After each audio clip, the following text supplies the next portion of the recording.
এক হুজুরের এক সুন্দরী মেয়ে ছিল।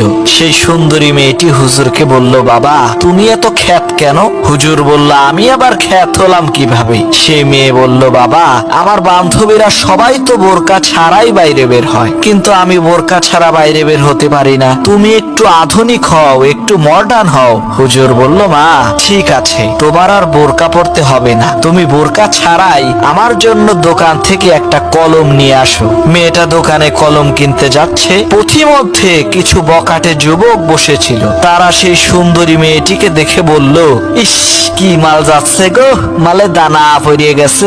এই কথা শুনে মেয়েটি খুব কষ্ট পেল। তারপর কলম নিয়ে বাসায় ফিরে তার বাবাকে ঘটনাটি খুলে বলল। তার বাবা বলল, মা তুমি এখনই আবার বোরকা পরে দোকান থেকে একটা খাতা নিয়ে আসো। মেয়েটি এবার বোরকা পরে দোকানে গেল, কিন্তু সেই বকাটে যুবকগুলো মেয়েটিকে কিছুই বলল না। মেয়েটি বোরকা পরার গুরুত্ব বুঝতে পারলো। সে ঘরে ফিরে এসে তার বাবাকে বলল, বাবা তুমি খ্যাত না, তুমি